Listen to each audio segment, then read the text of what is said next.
In the MGM Grand Arena, a brash young boxing star was about to humiliate a legend. A sold-out crowd expecting another highlight reel knockout got something far more unforgettable when a living martial arts icon climbed into the ring. Carter Vega wasn't your typical undefeated champion. For a decade, he was a calculated product of the social media fight game, known for 24 consecutive knockouts and a showman persona that drew more followers than respect. When Chuck Norris stepped into the ring and absorbed a storm of mockery, he had no idea he was facing a man with 50 years of mastery in every movement. Chuck delivered a precise, devastating elbow strike that stopped the Showboat cold. What began as a mid-fight taunt would become a public humbling. The fight world and Carter Vega would never be the same after one legendary warrior reminded everyone what real combat looked like. Before we jump back in, tell us where you're tuning in from. And if this story touches you, make sure you're subscribed. Because tomorrow I've saved something extra special for you. The lights dimmed across the MGM Grand Arena, plunging 15,000 spectators into darkness. For 3 heartbeats, silence filled the cavernous space. Then a thunderous bass line erupted from speakers mounted around the ceiling, so powerful it vibrated the seats. "Las Vegas!" The announcer's voice boomed. "Are you ready for the Knockout King?" A spotlight sliced through the darkness, illuminating a path from the tunnel to the boxing ring. The crowd roared as a figure emerged. Flash! Carter Vega, draped in a crimson robe embroidered with gold lightning bolts, its hood pulled low over his eyes.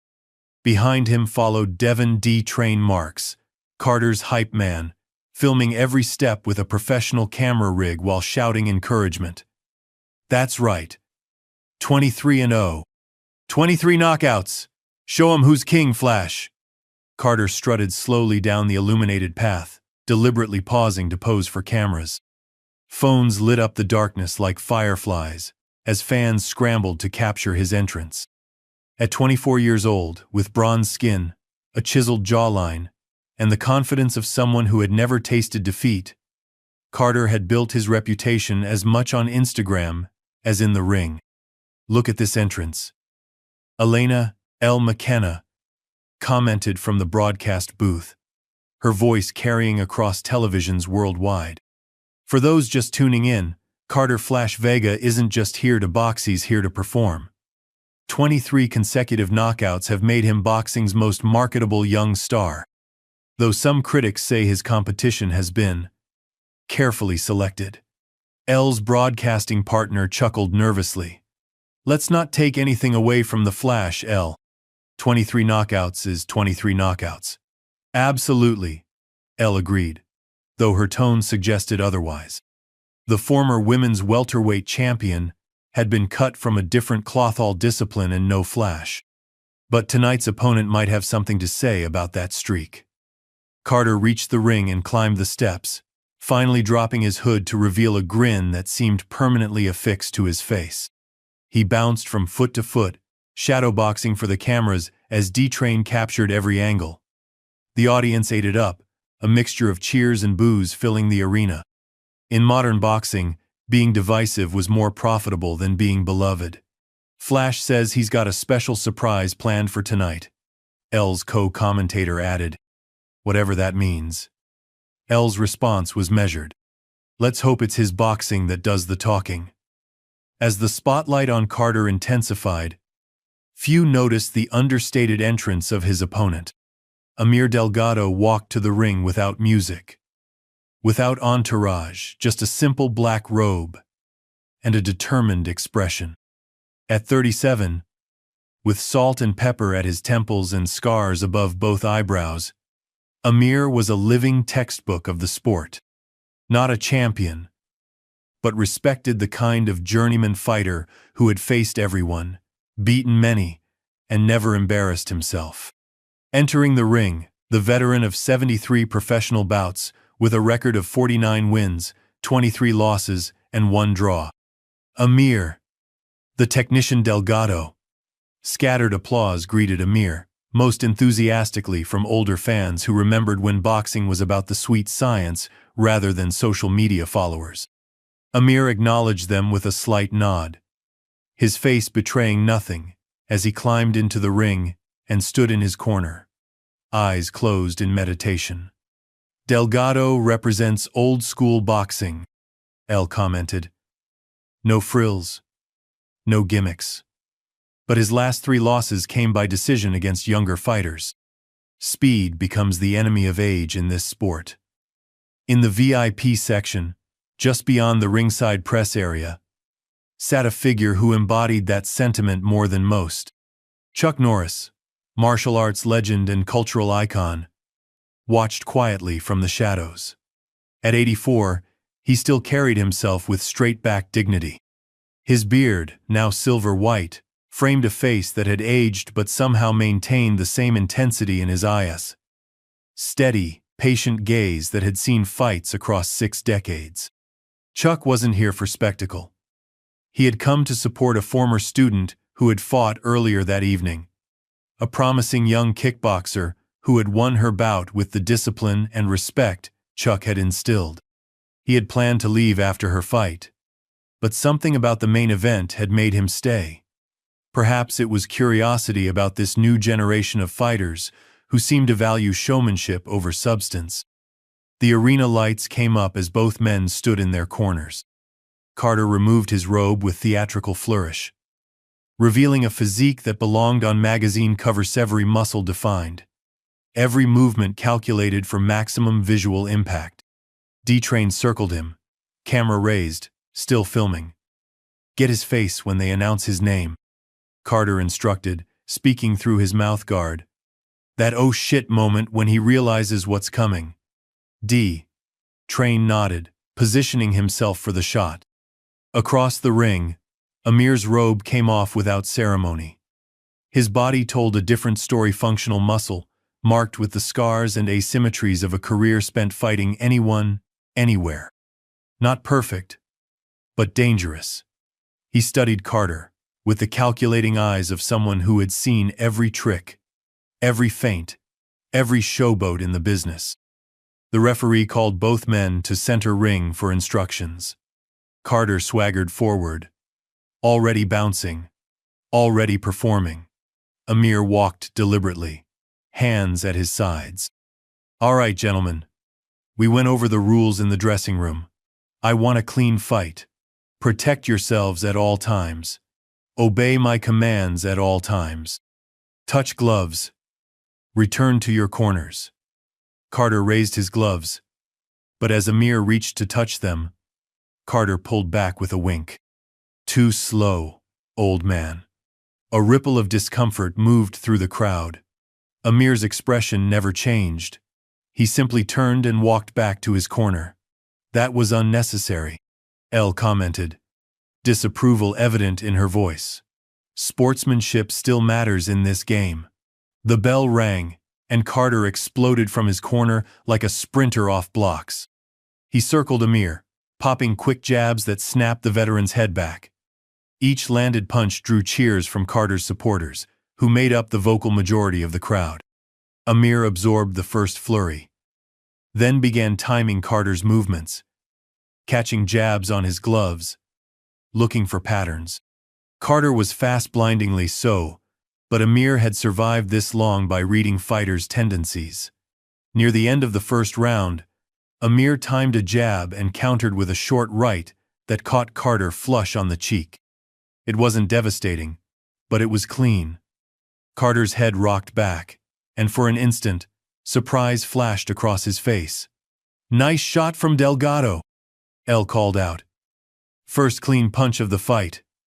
Carter recovered quickly, touching the spot where the punch had landed. His smile returned, but there was something dangerous in it now. He nodded at Amir. Okay. I see you. I see you. Okay. When the bell rang ending round 1, Carter returned to his corner where D-Train waited with water and a towel. He caught you with one. D-Train said as he slipped the camera onto a small tripod aimed at Carter's corner. Won't happen again, Carter replied, spitting into a bucket. Old man's about to get embarrassed.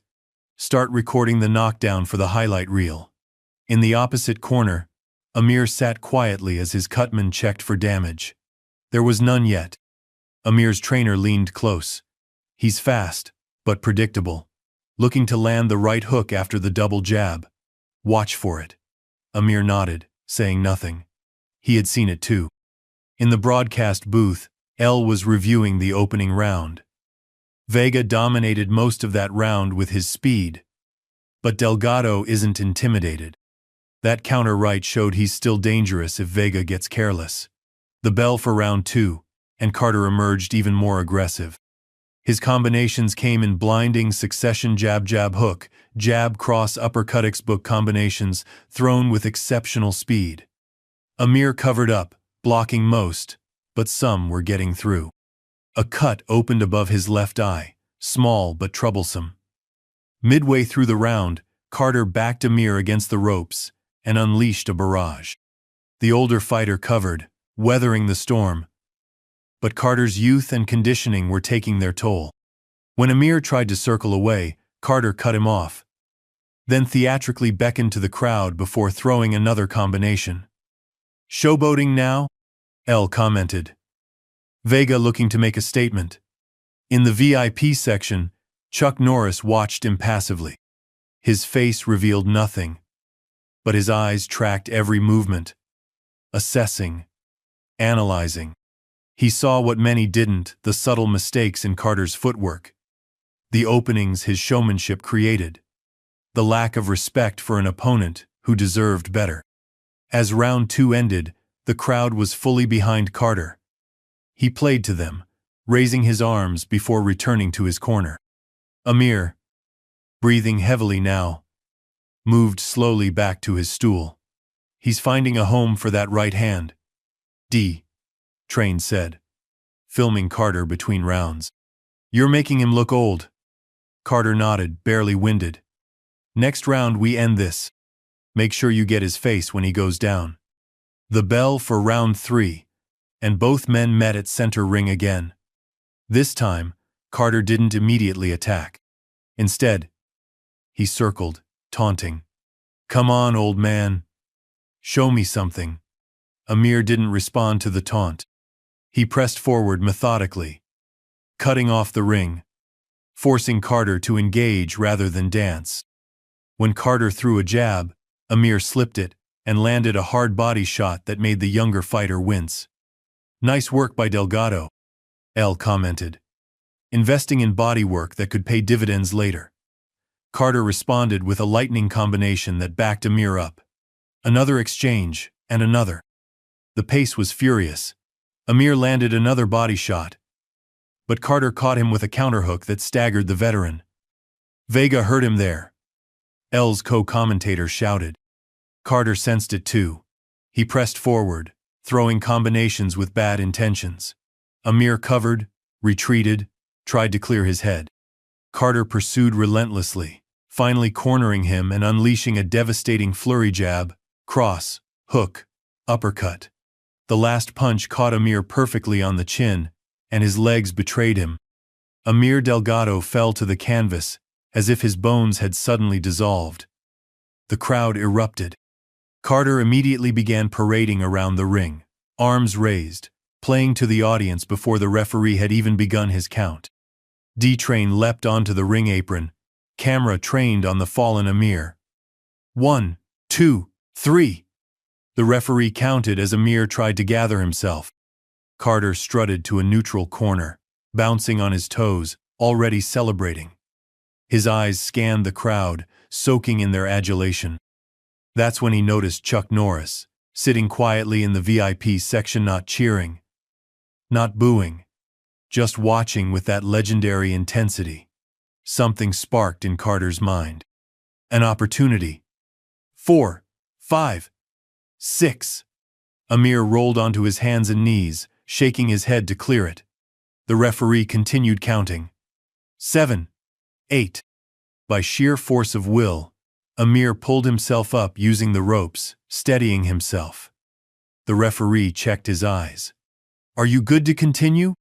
Amir nodded, raising his gloves. "Fight!" the referee commanded, stepping back. But Carter Vega had other plans. This was his moment, his stage, and he had just spotted the perfect way to make it legendary. The flash of recognition in his eyes promised that whatever came next would transcend an ordinary boxing match. It would become something no one in the arena, especially Chuck Norris, would ever forget. Carter Vega circled Amir with predatory confidence, every movement calculated for maximum effect. The crowd roared as he slipped effortlessly away from Amir's labored jab. The veteran fighter was still dazed from the knockdown, his movements a step slower, his eyes not quite focused. "Delgado's in survival mode now," El McKenna commented from the broadcast booth. "He needs to clinch, buy time to recover." But Carter had no intention of allowing recovery. He darted in with a lightning-fast combination that snapped Amir's head back. The older fighter stumbled, caught himself on the ropes, and tried to cover up as Carter unleashed another flurry of punches. "Vega smells blood," El's co-commentator added excitedly. "This could be over soon." Carter backed off slightly, giving Amir just enough space to push off the ropes. It wasn't mercy, it was theater. D-Train recognized the move from their pre-fight strategy. "He's setting him up for the highlight finish," D-Train muttered to himself, making sure his camera captured every moment. As Amir stepped forward unsteadily, Carter feinted a jab, then launched a perfectly timed right hook that whistled through the air. Amir, operating on instinct honed through 73 professional fights, ducked under it. The crowd gasped collectively. Carter's expression flashed surprise, then irritation. He pressed forward again, throwing another combination. Amir blocked most of it, then clinched, wrapping his arms around Carter to prevent further damage. "Smart veteran move," El noted. Delgado buying time to clear his head. The referee separated them. "Break clean. Step back." Carter bounced away, then raised his arms to the crowd. "Is this what you paid to see? Him hugging me?" He pointed at Amir. "Come on, old man. Fight me." Amir said nothing, his face impassive as he reset his stance. His breathing had steadied slightly, his eyes clearer. Carter moved in again, more cautiously this time. He threw a probing jab that Amir parried, then another that connected. Carter followed with a cross that Amir partially blocked, but the force still pushed him back a step. In the VIP section, Chuck Norris watched the exchange with unchanging expression. His eyes missed nothing, not Carter's showmanship, nor Amir's disciplined defense, even in desperation. He had seen countless fights across 6 decades, had experienced the evolution of combat sports from dignified contest to entertainment spectacle. What he witnessed now was the logical endpoint of that evolution, talent overshadowed by theater. Back in the ring, Carter landed another clean shot that rocked Amir. The veteran's legs wobbled, and he retreated to the ropes again. Carter pursued, throwing punches with devastating speed. One slipped through Amir's guard, then another. A third vicious uppercut lifted Amir's chin and sent him crashing to the canvas for the second time. The crowd erupted. Carter didn't even look at his fallen opponent. Instead, he jogged to the center of the ring, arms raised in victory. D-Train leapt onto the apron again, camera rolling. "That's it! Get your shots!" Carter shouted to him over the roar of the crowd. The referee knelt beside Amir. 1, 2, 3. Amir lay flat on his back, eyes open but unfocused. He blinked hard, trying to orient himself. 4, 5, 6. Carter, still playing to the crowd, caught sight of Chuck Norris again. The martial arts legend hadn't moved, hadn't reacted. His gaze still fixed on the ring with that characteristic intensity. Something about that calm observation, that refusal to be impressed, needled Carter. 7, 8. Amir turned onto his side, then pushed up to one knee. His breathing came in labored gasps. 9. With supreme effort, Amir pulled himself up using the ropes. He stood shakily, gloves raised. The referee looked into his eyes. Are you good to continue? Yes, Amir managed, his voice barely audible over the crowd noise. The referee didn't look convinced, but he stepped back. Fight! Carter stalked forward, but instead of attacking immediately, he did something unexpected. He turned his back on Amir and walked to the ropes nearest the timekeeper. Give me the mic, he demanded. The timekeeper hesitated, looking toward the referee, who seemed equally confused. Taking advantage of the pause, Amir retreated to a neutral corner to gather himself. The mic, Carter repeated, more forcefully. After another moment of hesitation, someone handed him the wireless microphone. Ladies and gentlemen, Carter's voice boomed through the arena's speakers. The crowd, initially confused by the interruption, gradually quieted. I want to thank you all for coming tonight to witness greatness. Elle McKenna leaned forward in the broadcast booth. What is happening? Vega has taken the microphone in the middle of the fight. I've never seen anything like this. Carter paced the ring, completely ignoring Amir. 24 fights, 24 wins, 24 knockouts. He pointed at Amir. And this guy? This so-called veteran? He can barely stand. A mixture of cheers and boos filled the arena. Amir remained in his corner, using the unexpected break to recover. Telling and preparing this story took us a lot of time. So, if you are enjoying it, subscribe to our channel. It means a lot to us. Now back to the story. The referee should stop this, Elle said firmly. This is completely unprofessional. The referee did approach Carter, gesturing for him to hand over the microphone. But Carter sidestepped him, continuing his impromptu speech. But you know what? I'm not even the biggest name in the building tonight. Carter turned toward the VIP section, pointing directly at Chuck Norris. We've got a legend in the house. Chuck Norris himself. A camera operator swung around, and Chuck's face appeared on the giant screens above the ring. The crowd erupted again, many people standing to get a better look at the martial arts icon. Chuck's expression remained unchanged, calm, watchful, impossible to read. Mr. Norris, Carter continued, walking to the ropes closest to the VIP section. I grew up watching your movies, man. Walker, Texas Ranger was my Saturday night special. D-Train, sensing where this was going, moved his camera to capture both Carter and Chuck in the same frame. But I always wondered, Carter's voice took on a mocking edge, how much of that was real? All those spinning kicks and one-punch knockouts? Was that you, or was that Hollywood magic? A tense silence fell over parts of the arena, while others buzzed with uneasy excitement. Elle McKenna's voice cut through the broadcast. This is crossing a line. Chuck Norris is a legitimate martial arts champion, with a stellar competitive record long before his acting career. This disrespect is, because I do this for real, Carter interrupted, unaware of Elle's commentary. No stunt doubles. No special effects. Just raw talent. He gestured at Amir. Ask him how real it is. The referee approached again, more insistently. That's enough. Give me the microphone, or I'll disqualify you. Carter ignored him. What do you say, Chuck? You're right there ringside. Why don't you come up here and show us if those movie moves work in a real ring? Complete silence fell over the arena.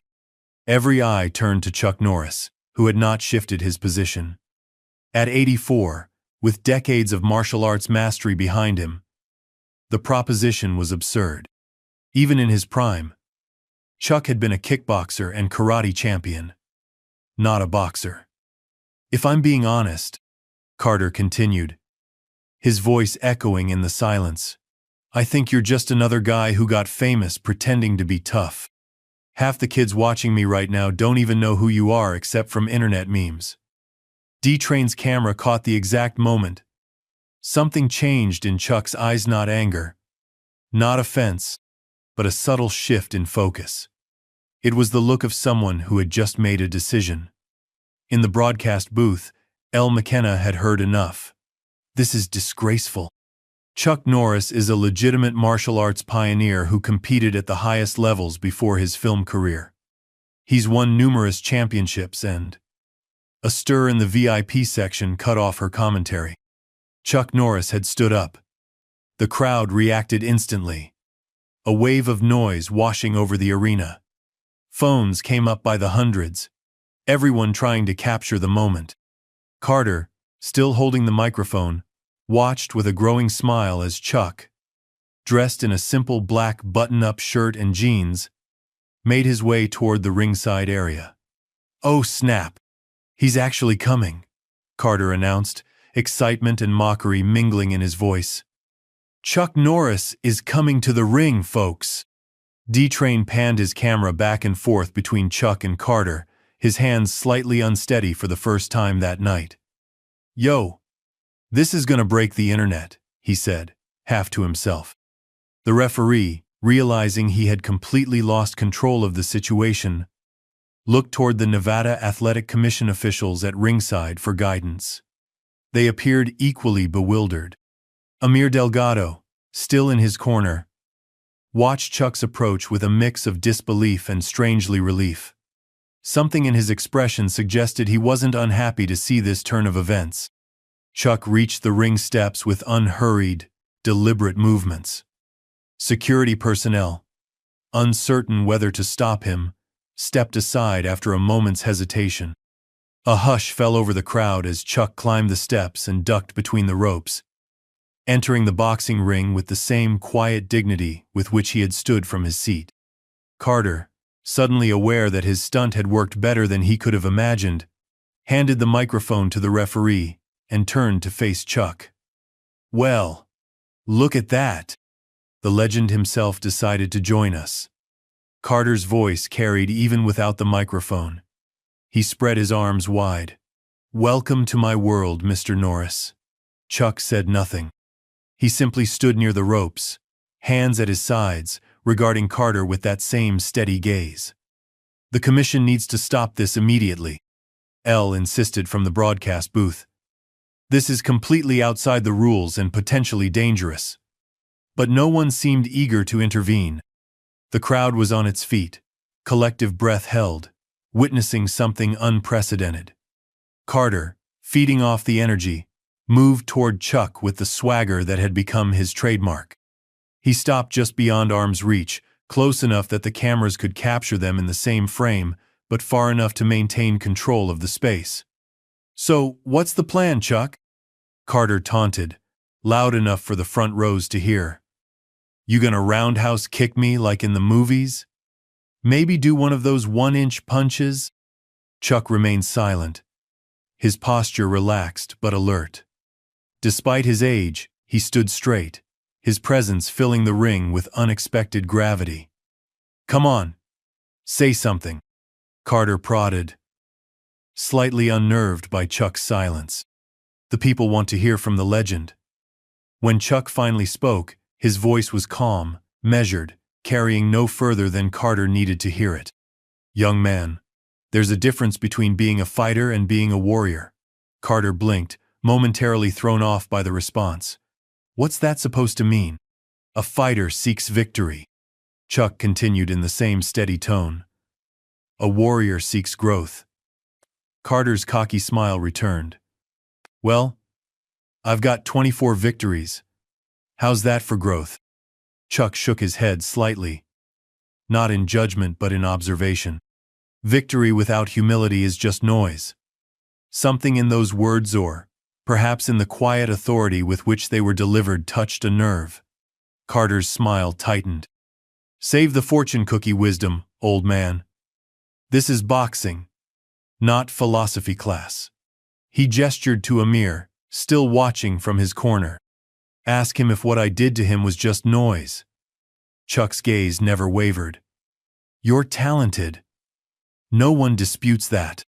But talent without respect benefits no one, no, even yourself."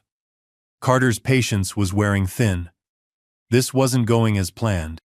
Chuck was supposed to be flustered, defensive, or angry, not standing there delivering calm observations that somehow made Carter feel like the one being examined. "Look, I invited you up here to see if you're for real." Carter's voice rose slightly. "So either show me something, or go back to your seat and watch how a real champion handles business." A subtle change came over Chuck's expression.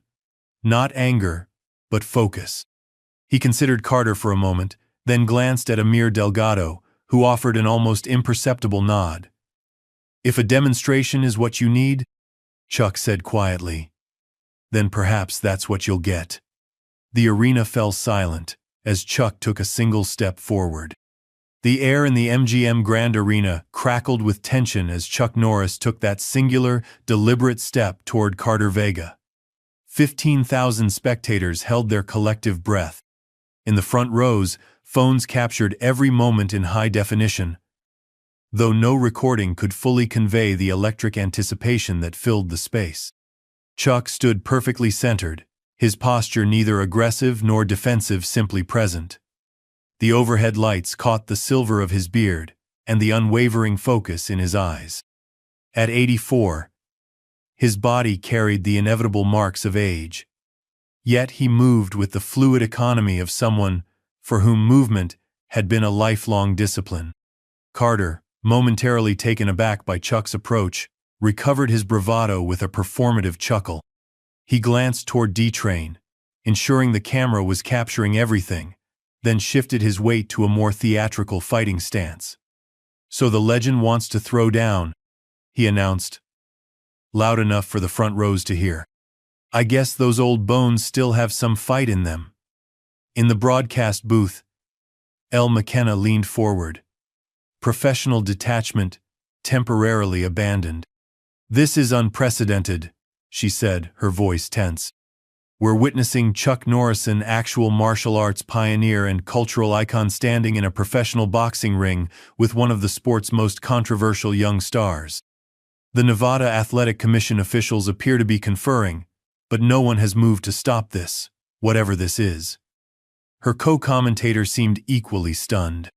"Carter Vega may have bitten off more than he can chew. Chuck Norris might be in his 80s, but the man is a legitimate legend." Down at ringside, security personnel exchanged uncertain glances. Manuel "Manny" Rodriguez, the veteran security guard stationed at the ring entrance, caught the eye of his supervisor, who gave a subtle shake of his head. The message was clear. "Don't intervene yet." Manny relaxed slightly, then muttered to the younger guard beside him, "You're gonna want to film this." The younger guard already had his phone halfway out of his pocket. Inside the ring, the referee approached Chuck with obvious discomfort. "Sir, I need to ask you to leave the ring. This is a sanctioned professional bout and—" "It's fine, ref," Carter interrupted. "I'm giving him permission. Consider it an exhibition round." He turned to the crowd, arms spread wide. "That's what you all want to see, right?" The audience responded with a thunderous affirmative, drowning out any further objections from the referee. Commission officials at ringside seemed paralyzed by indecision. The situation was so far outside normal protocols that no clear procedure existed. Chuck hadn't moved, hadn't spoken further. His eyes remained fixed on Carter, assessing him not as a celebrity might assess another, but as a teacher might assess a student in need of correction. Amir Delgado still stood in his corner, watching. The veteran fighter's expression had changed, subtle dazed look from the knockdown replaced by alert interest. When a cutman approached to check on him, Amir waved him off without taking his eyes from the center of the ring. Carter, growing impatient with Chuck's stillness, took a boxing stance and began bouncing on the balls of his feet. "Come on, Chuck. Clock's ticking. Show me one of those moves that made you famous." D-Train circled the ring perimeter, camera steady, capturing every angle of what was quickly becoming the most viral moment in recent boxing history. "This is insane," he murmured as he filmed. "Absolute gold." Chuck finally moved, but not as anyone expected. With unhurried calm, he reached up and began unbuttoning his black shirt. The crowd's murmur intensified. Carter's eyebrows rose in surprise, then amusement. "Whoa, old man. Didn't expect a striptease." Chuck ignored the comment. He removed his shirt, revealing a plain white t-shirt underneath. His build was lean but solid, the frame of a man who had never stopped training, even as age inevitably claimed its due. He handed the folded shirt to the referee, who took it automatically, still looking bewildered. "I won't need this," Chuck said quietly. Elle's voice cut through the broadcast feed. "Chuck Norris is removing his outer shirt. At 84 years old, he's preparing to. I don't even know what to call this. This isn't a sanctioned bout. This isn't even exhibition. This is completely uncharted territory." Chuck turned back to face Carter, who had begun shadow boxing, throwing flashy combinations in Chuck's direction without actually advancing. "I'm waiting, legend," Carter taunted. "Gonna throw one of those tornado kicks? Or maybe break some boards?" The crowd's reaction had begun to split. Some sections, particularly Carter's younger fans, laughed at his mockery. Others, especially those old enough to remember Chuck's competitive career before his Hollywood fame, watched in tense silence. Chuck remained unmoved by the taunts. He simply stood, hands now at his sides in a neutral position. When he finally spoke again, his voice carried no further than Carter needed to hear. "In 50 years of martial arts," he said, "I've learned that the loudest person in the room is rarely the strongest." Carter's grin tightened. "This isn't a dojo, old man. This is my house." He gestured around at the arena. "And in my house, we let our hands do the talking." "Then perhaps," Chuck replied calmly, "it's time to speak." With that, Chuck shifted his stance slightly. The movement was subtle. Just a slight adjustment of weight, a minimal repositioning of his feet, but to trained eyes, it transformed him. This wasn't a boxing stance, nor the exaggerated karate pose from movie posters. This was the balanced, efficient position of someone who had spent decades understanding exactly how much was necessary and nothing more. In the broadcast booth, Elle leaned forward. "Chuck has taken a fighting stance. It's not boxing. It's a modified karate position adapted for practical combat. Balanced, efficient, nothing wasted." Carter seemed less impressed. "That's it? That's the big Chuck Norris stance?" He laughed, turning slightly to play to the crowd. "I was expecting something with a little more." He turned back toward Chuck, making a dramatic spinning motion with his hand. That's when Chuck moved. It wasn't fast, not by the standards of Carter's youth, or even Chuck's prime. But it was precise, direct, and completely without telegraph. One moment Chuck was standing 5 feet away. The next he was inside Carter's space, close enough that Carter instinctively flinched back. The crowd gasped collectively. D-Train's camera jerked slightly in surprise. Carter recovered quickly, covering his momentary flinch with a laugh. "Whoa. Getting a little close there, Grandpa." He settled back into his bouncing stance, now more alert, his eyes narrower. Chuck had already returned to his original position, as calmly as if he'd simply taken a step to adjust his footing. "Speed is useful," Chuck said quietly. "Timing is essential." Something shifted in Carter's expression, a flicker of uncertainty beneath the cocky facade. He hadn't expected Chuck to move that efficiently. He'd expected stiffness, hesitation, the marks of age that would make this encounter safely one-sided. "Okay. I see you've still got some moves," Carter acknowledged, his voice a touch less certain. "But this is still a boxing ring, and I'm still the undefeated champion." Chuck nodded slightly. "Champions come and go. Principles endure." Carter's patience visibly thinned. Enough with the fortune cookie wisdom. He took a more serious boxing stance. "If you're up here, You came to fight. So let's fight.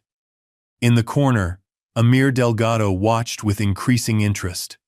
D-Train circled closer, making sure to capture the expressions of both men in his frame. Chuck remained still, his posture relaxed but ready. Fighting proves nothing. Learning proves everything. Then let me teach you something.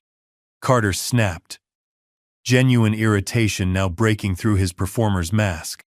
Without further warning, Carter threw a lightning-fast jab, not full force, but quick and sharp, the kind meant to establish dominance without causing serious damage. It was a professional's measuring stick, a fighter's way of saying, "This is the level we're playing at." Chuck didn't block the punch. He wasn't there to block it. With a minimal shift of his upper body, a movement so economical it was almost imperceptible, Chuck allowed the jab to pass harmlessly by his cheek. He hadn't raised his hands, hadn't stepped back, hadn't blinked. He had simply not been where the punch was. The crowd's reaction was immediately a collective intake of breath, followed by scattered applause and shouts of amazement. Even Carter looked momentarily surprised, though he covered it quickly. "Lucky dodge," he muttered, then immediately threw another jab. Faster this time. Chuck slipped this one too, with the same minimal movement. No wasted energy, no dramatic evasion, just efficient absence. Carter's expression hardened. He launched a quick combination jab. Cross. Hook. The sequence that had dropped dozens of opponents. Each punch cut through empty air as Chuck made minute adjustments, reading Carter's intentions before the younger man had fully committed to them. In the broadcast booth, El McKenna's voice had taken on a tone of reverent analysis. "What we're seeing is decades of mastery. Chuck isn't just reacting, he's reading Carter's movements before they happen. This is what 50 years of martial arts discipline looks like." Carter reset his stance, frustration evident in the tightening of his shoulders. "Stop dancing and fight back," he growled, loud enough for the front rows to hear. Chuck remained calm. "I'm not here to fight you." "Then why are you in the ring?" Carter demanded. "To show you the difference between fighting and understanding." Something snapped in Carter's composure. The calculated performer vanished, replaced by raw irritation. He lunged forward with a powerful right cross, aimed directly at Chuck's fascia. Real punch this time, carrying genuine intent. Chuck sidestepped it with the same economy of motion. But this time, as the punch passed, his hand came up not to strike, but to rest briefly on Carter's extended arm, redirecting its momentum slightly downward. The subtle adjustment was enough to pull Carter off balance. He stumbled forward half a step before catching himself, turning back with widened eyes. "What the?" the crowd erupted. Phones captured the moment from every angle. D-Train's camera zoomed in on Carter's face, documenting the first cracks in his invincible image. "Manny," the security guard at ringside, whispered to his colleague. "Told you. Man's been doing this since before our parents were born." Carter reset his stance, the showman's smile completely gone now. His eyes had taken on a calculating intensity.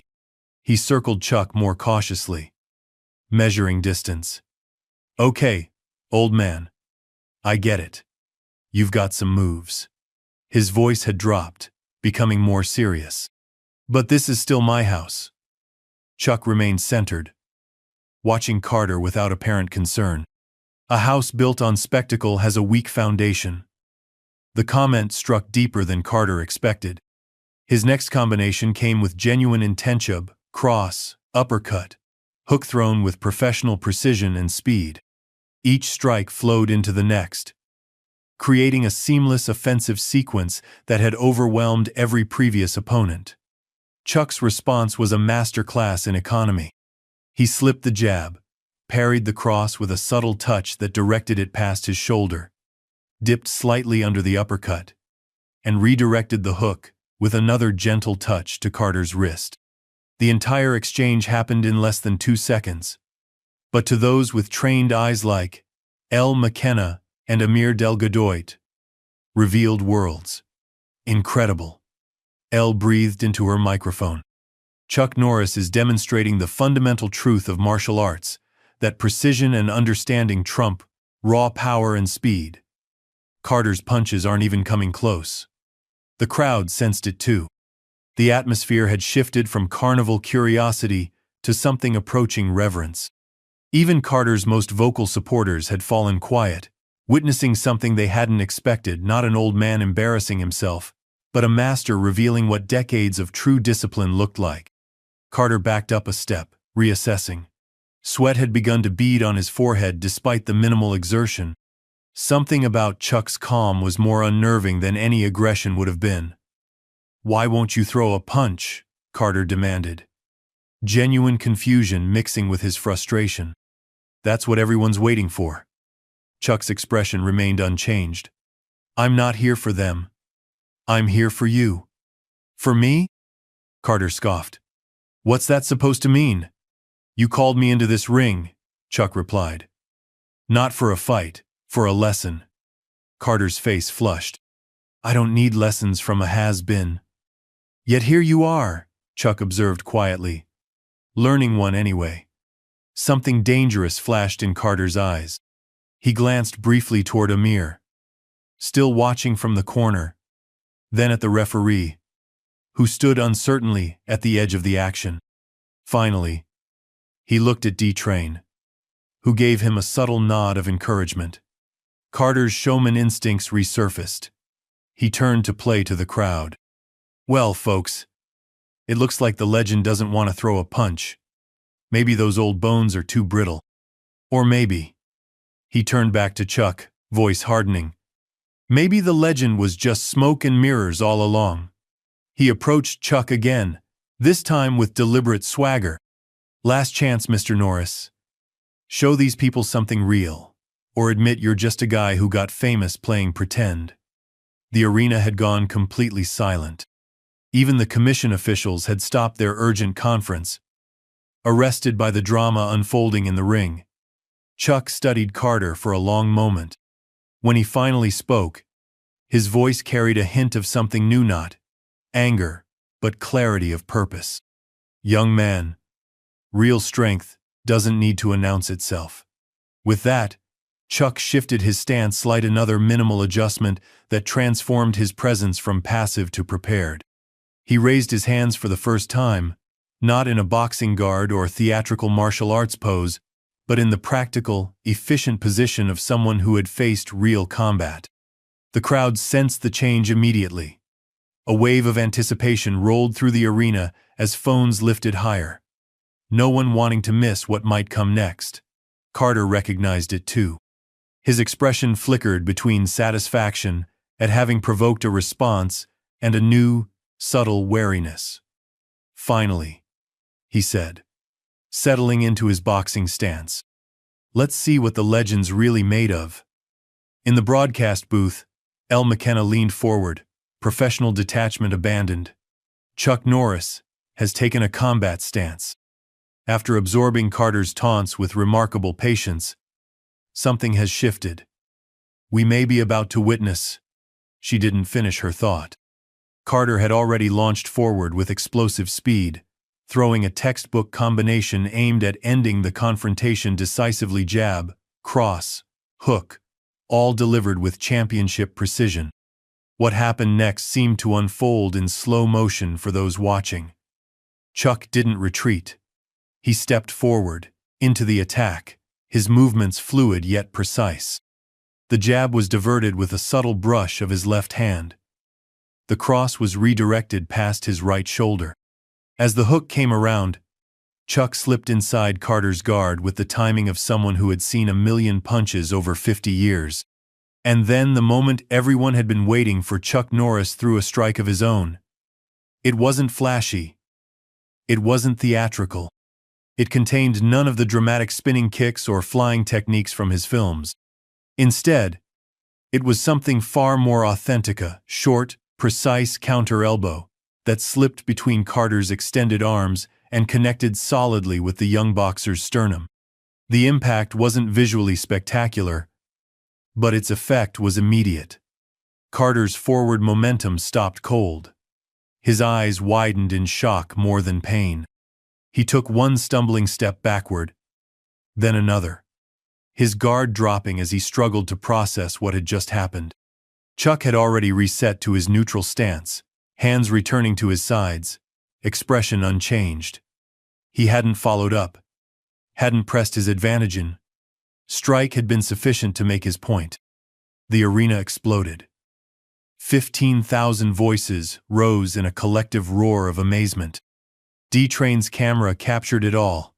Carter's stunned expression, Chuck's composed stillness, the moment hanging between them. In his corner, Amir Delgado smiled for the first time that night.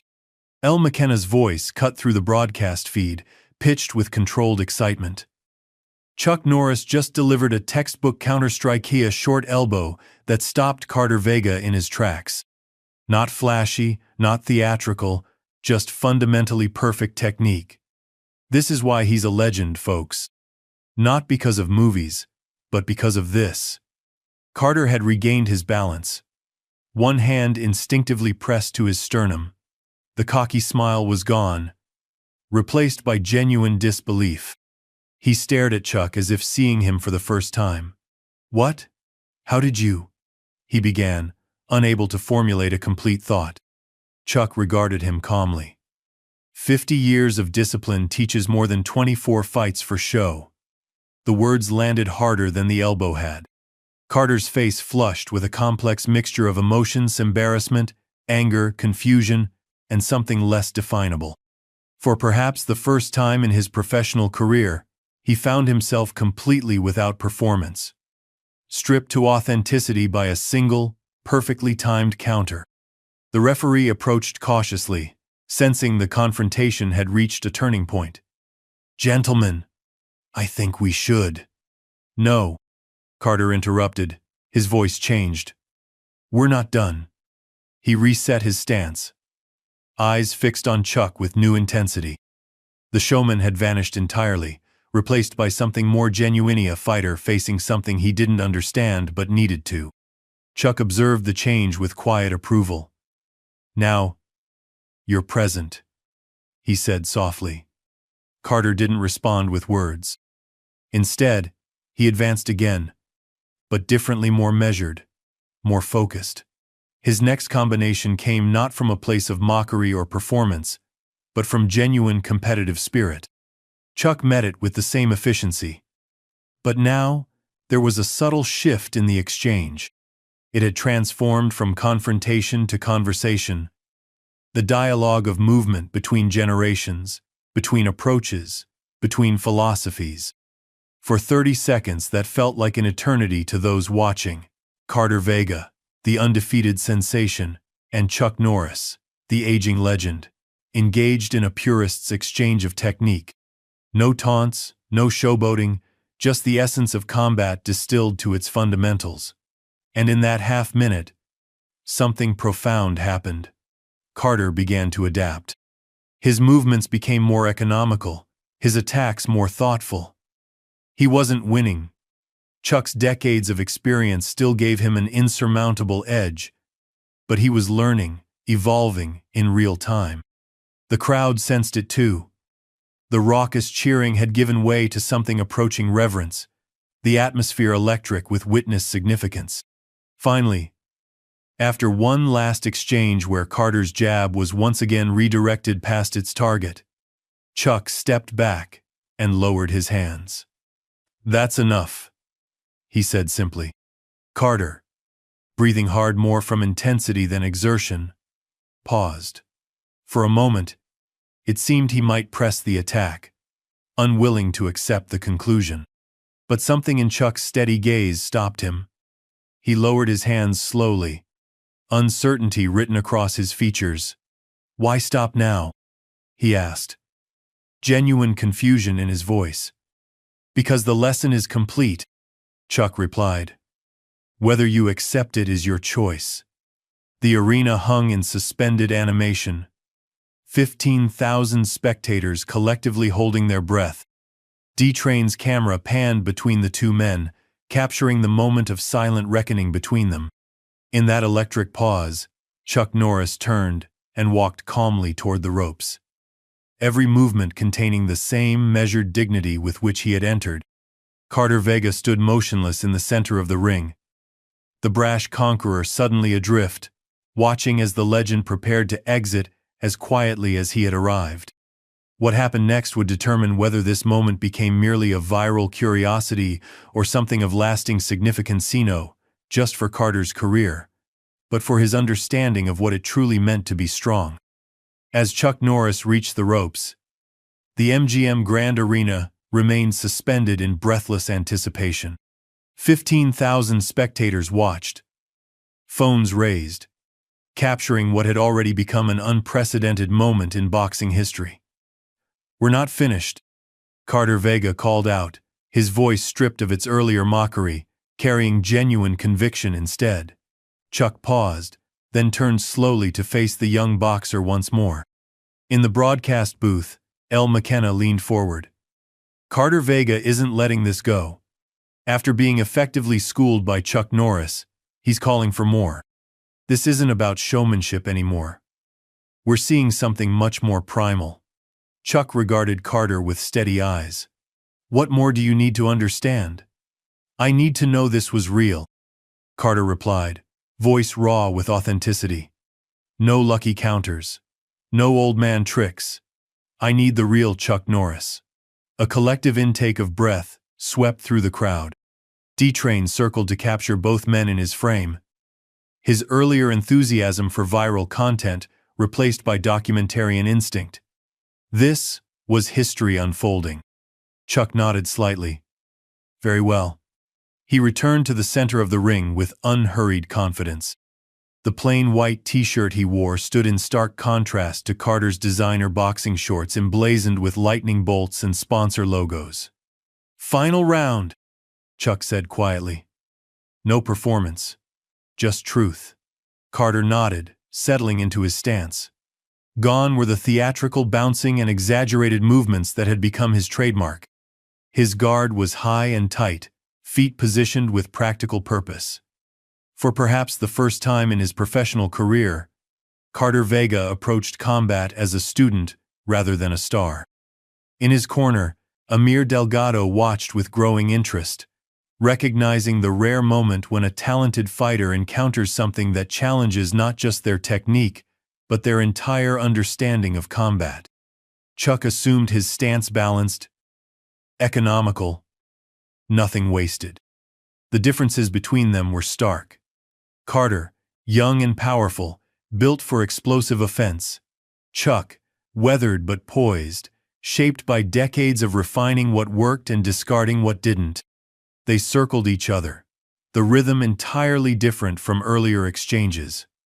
Carter's approach had fundamentally shifted, more measured, more thoughtful. He threw a probing jab, not as a prelude to showboating, but as a genuine tactical test. Chuck slipped it with minimal movement, then countered with a light hand trap that momentarily controlled Carter's lead arm. Carter adapted immediately, freeing himself and resetting his position with newfound respect for distance. "Fascinating," El commented. "We're watching Carter Vega evolve in real time. His entire approach has changed. This isn't the flashy performer from earlier. This is a fighter genuinely engaging with a master." "The exchange," continued Carter through a combination. Chuck redirected it. Carter attempted to cut off the ring. Chuck maintained optimal position with subtle footwork. What had begun as confrontation had transformed into conversation, a dialogue of technique between generations. Then Carter saw an opening, or thought he did. He launched a lightning-fast cross that seemed perfectly timed. Chuck's response was sublimia, subtle shift of weight that caused the punch to miss by millimeters, followed by a soft touch to Carter's extended arm that pulled him slightly off balance. Carter recovered quickly, but his eyes widened in realization. The opening hadn't existed. Chuck had created it, had invited the attack precisely to demonstrate its futility.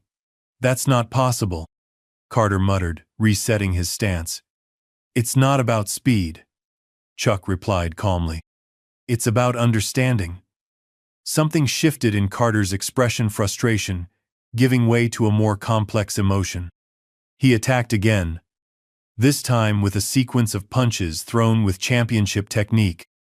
Each was met with the same efficient defense: blocked, but redirected, controlled, neutralized with minimal effort. For the audience, the contrast was mesmerizing.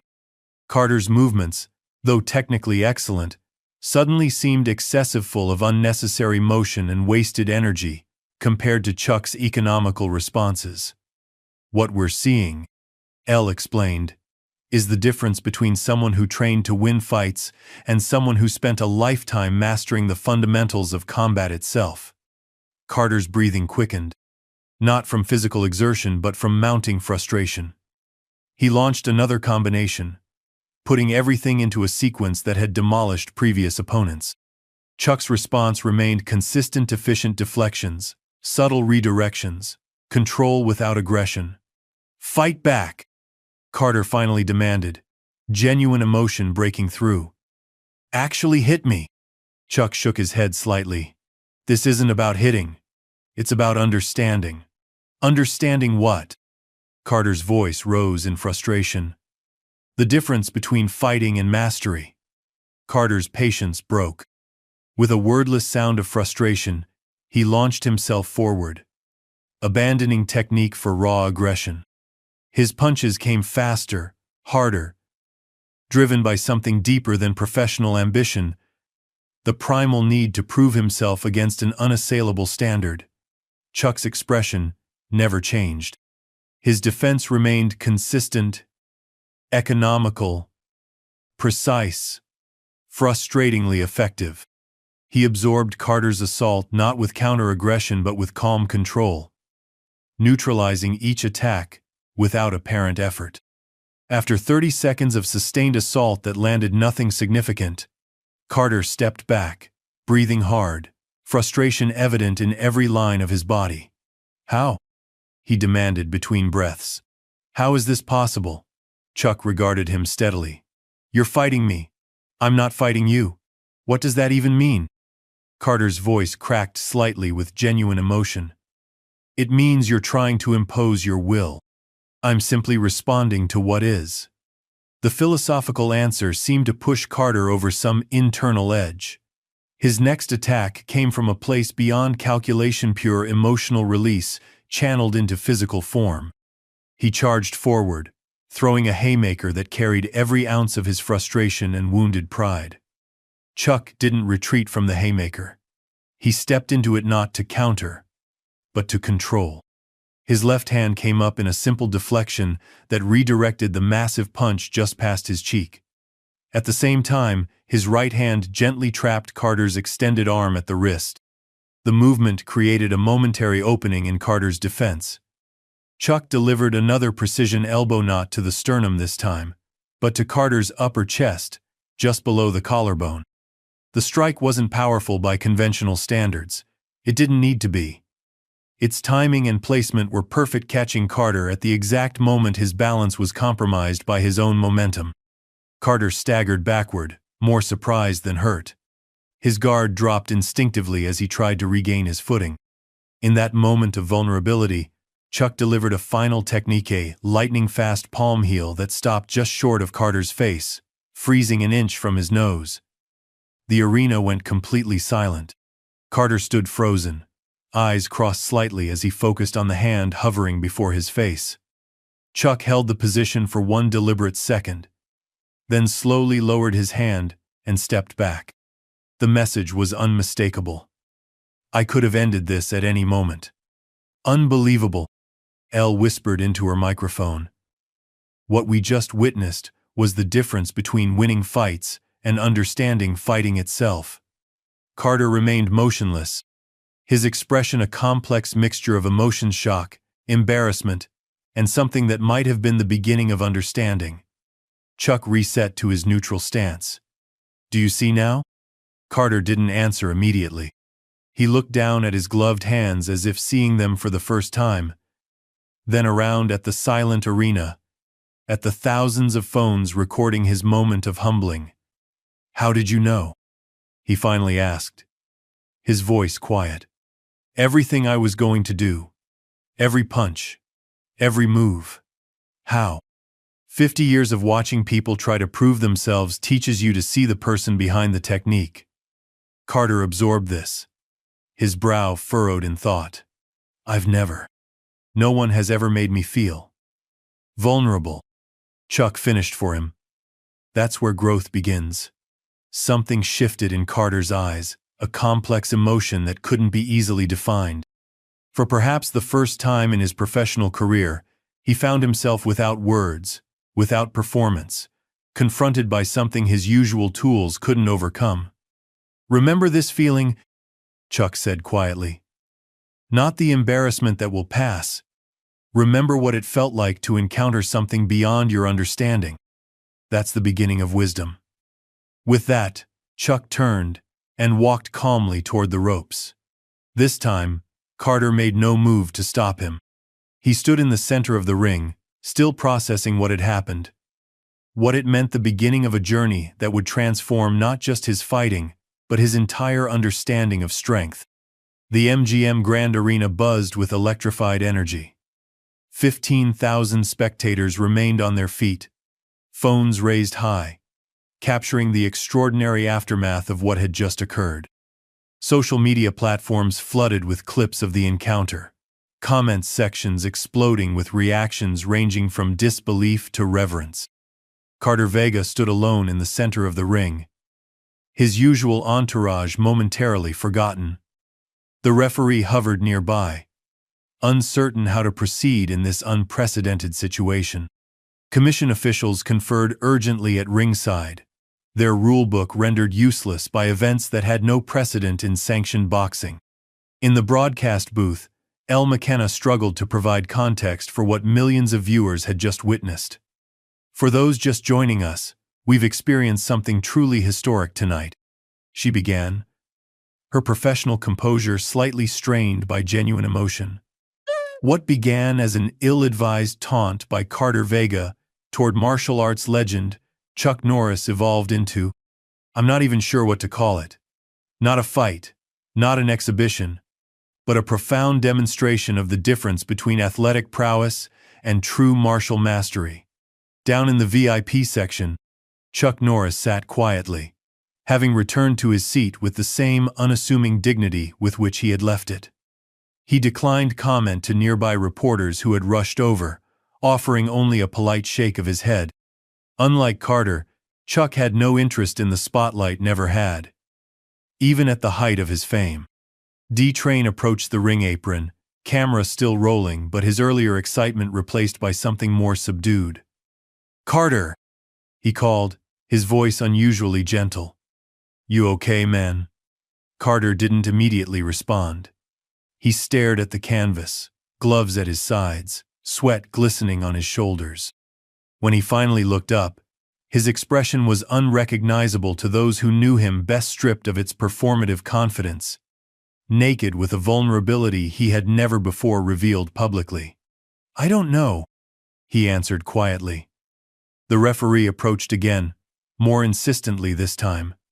Mr. Vega, we need to conclude the official bout. Mr. Delgado is still waiting. The mention of Amir Delgado snapped Carter back to the reality of his professional situation. The scheduled fight, the one that had been interrupted by his own showboating, remained technically unresolved. Carter looked toward Amir's corner. The veteran fighter stood watching him with an expression that contained no mockery, no judgment, only quiet understanding.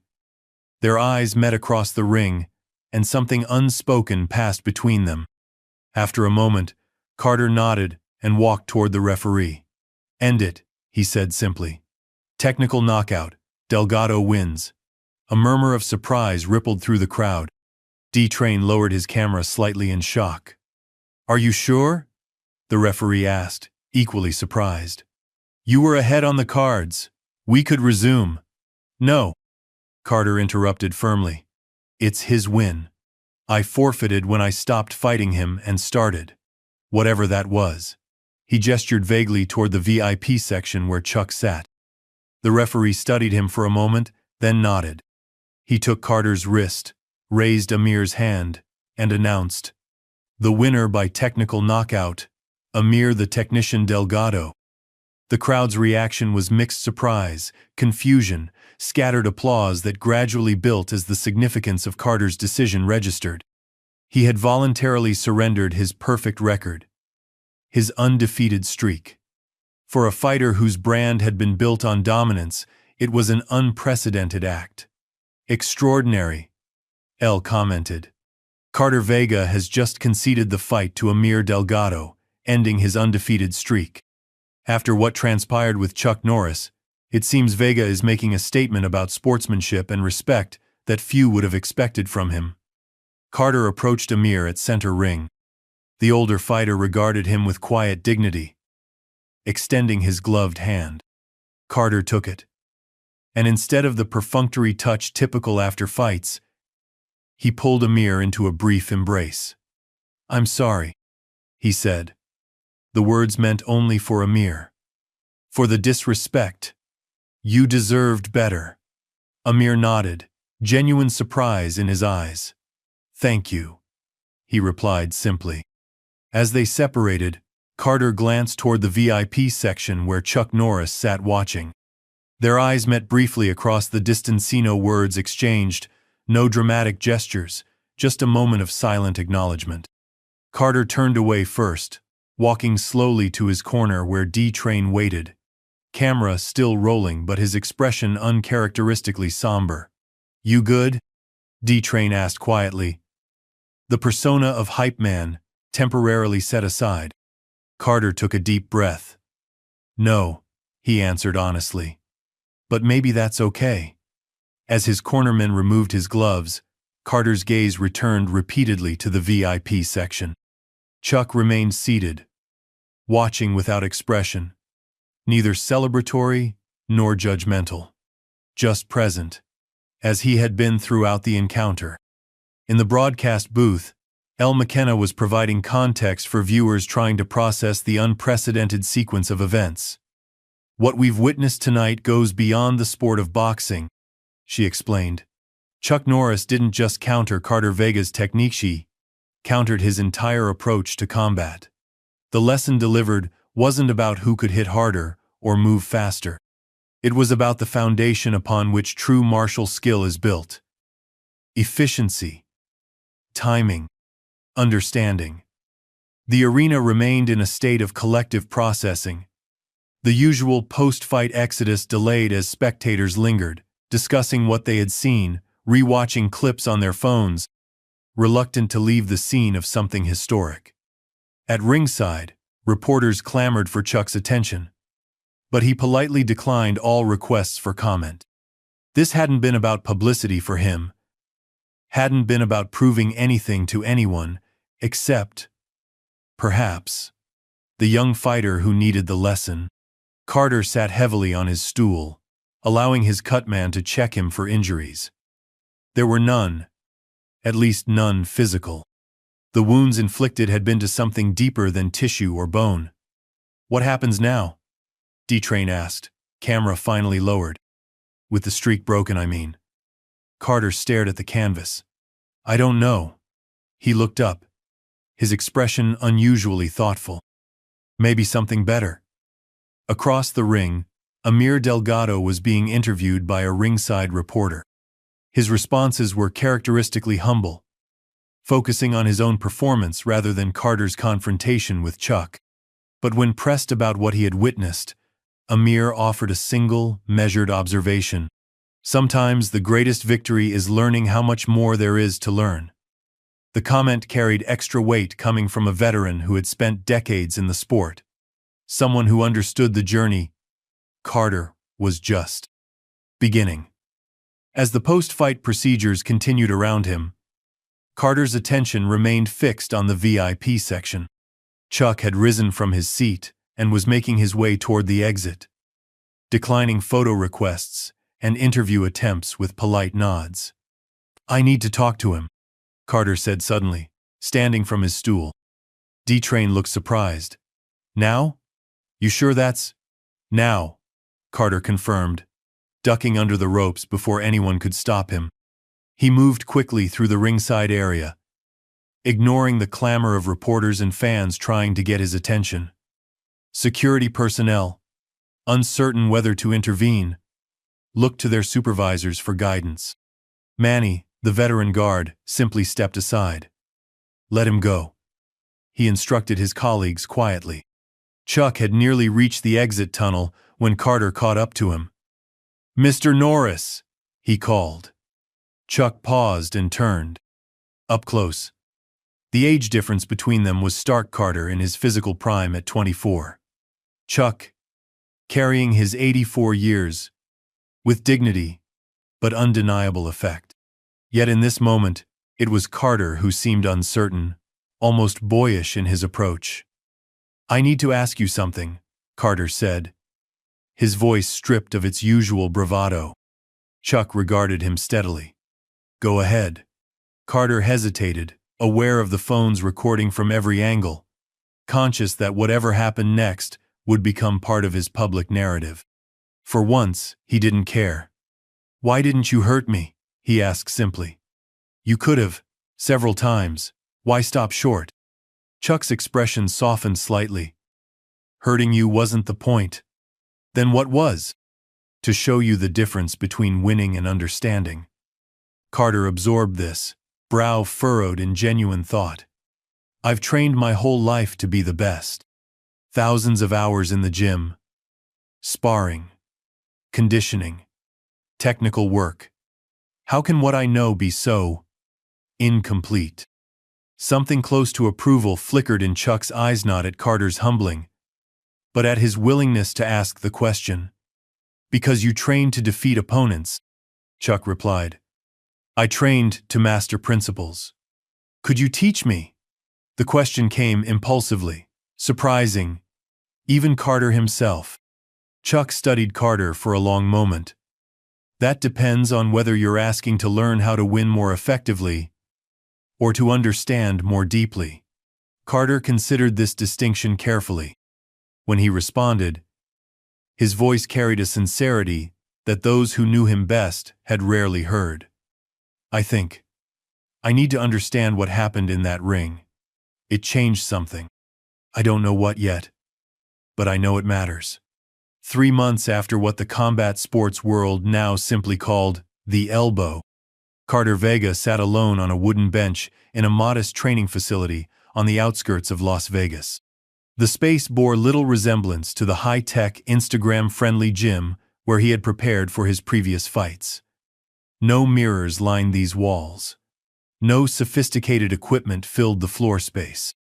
Just well-worn mats, a few heavy bags hanging from exposed beams, and the lingering scent of decades of disciplined sweat.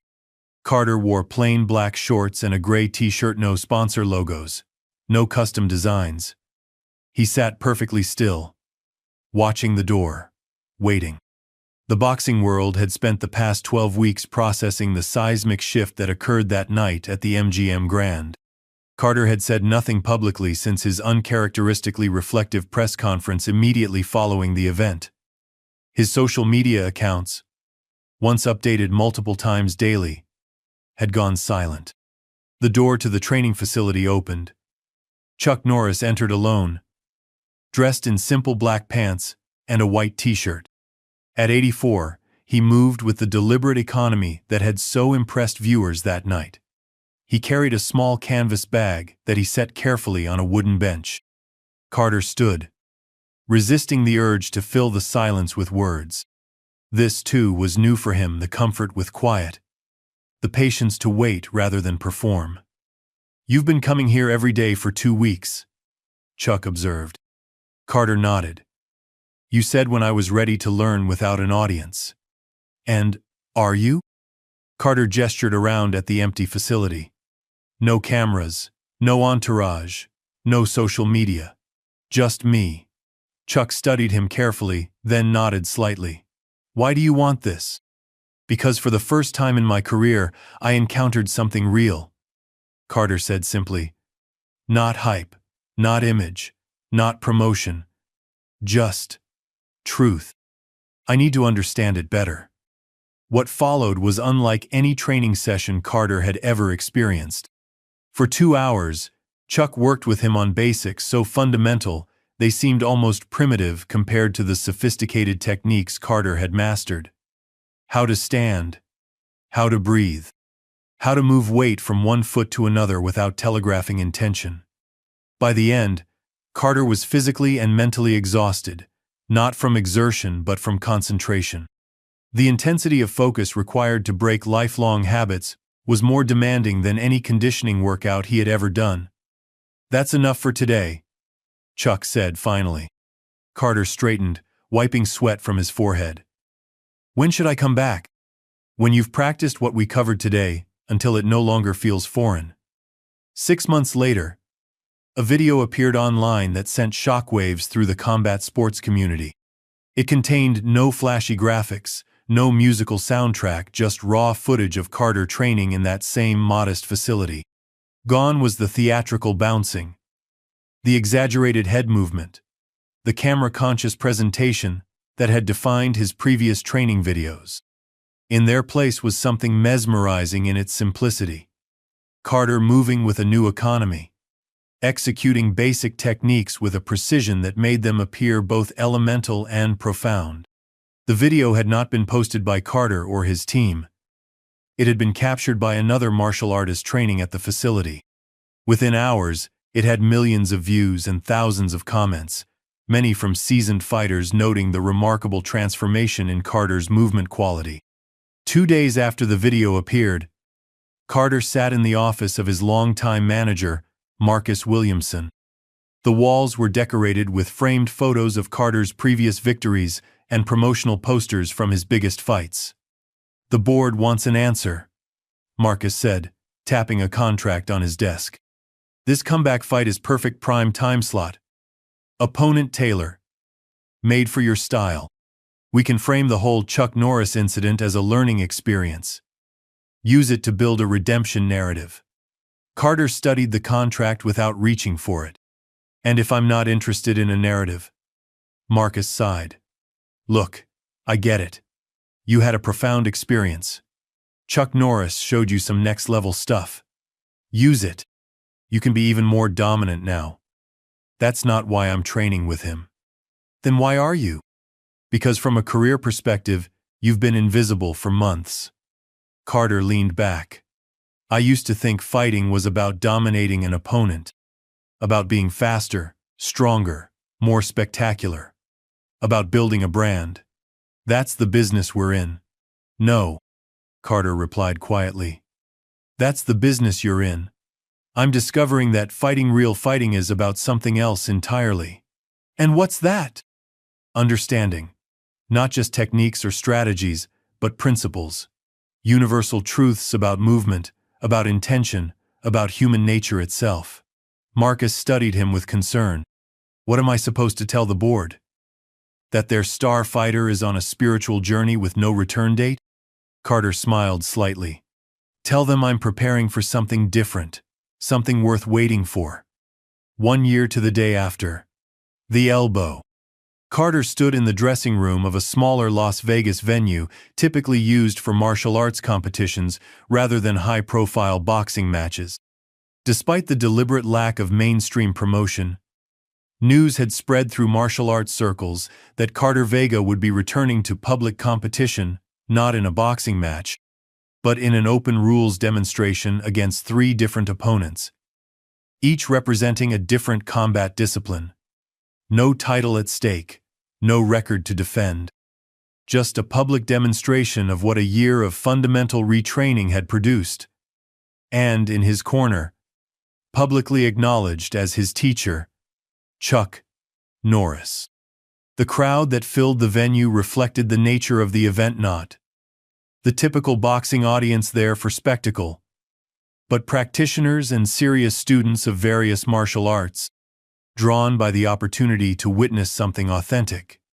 When Carter emerged from the dressing room, the change was immediately apparent. Gone was the theatrical entrance, the flashy robe, the carefully cultivated swagger. In their place was something more substantial, a presence that commanded attention not through volume but through quality. Chuck walked beside him, neither ahead as a leader nor behind as a supporter, but alongside as a teacher, accompanying a student ready to demonstrate learning. Carter's first opponent was a nationally ranked kickboxer known for aggressive pressure. When the signal came to begin, the kickboxer launched forward with a barrage of strikes designed to overwhelm. The Carter who stood there now did something entirely different. With minimal movement, just enough, nevermore he neutralized the incoming attacks. Not blocking so much as redirecting. Not countering so much as controlling. The economy of his motion made the kickboxer's aggressive flurries seem increasingly excessive, increasingly desperate. "He's not fighting," El McKenna whispered from the audience. "He's solving." Carter's second opponent presented a different challenge, a Brazilian jiu-jitsu specialist known for his ground control. Carter didn't match the grappler technique for technique that would have been impossible given the disparity in specialized training. Instead, he applied fundamental principles: efficiency, awareness, precise timing. The third and final opponent was a championship-level wrestler with a reputation for relentless pressure. By using the wrestler's commitment against him through subtle adjustments of angle and timing, Carter systematically negated his opponent's greatest strengths. As the final round concluded, the venue filled with something rare in combat sports: applause that acknowledged not dominance, but mastery. Not victory, but understanding. Later, as Carter unwrapped his hands in the dressing room, Chuck sat quietly beside him. "A year ago, I thought I knew what fighting was, what strength was," Carter said. Chuck nodded, waiting for him to continue. "I built my entire identity around being the loudest, the most dominant, the most visible."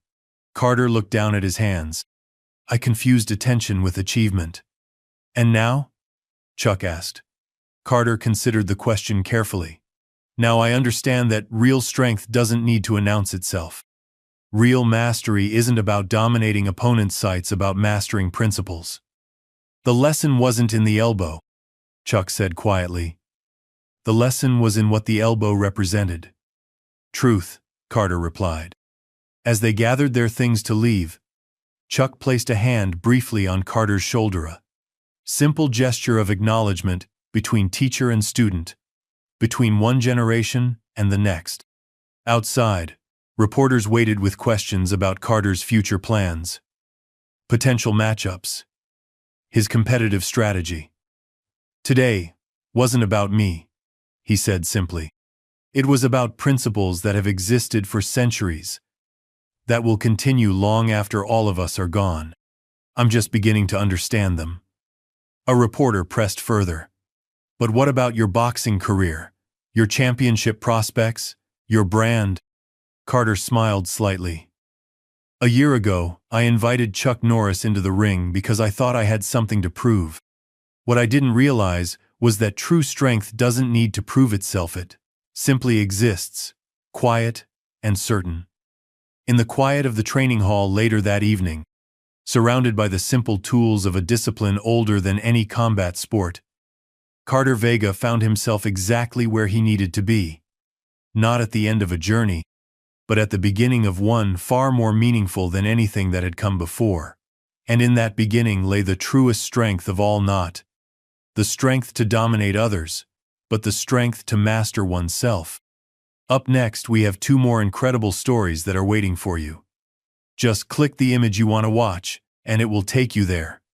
If you enjoyed this video, make sure to subscribe. It would mean a lot.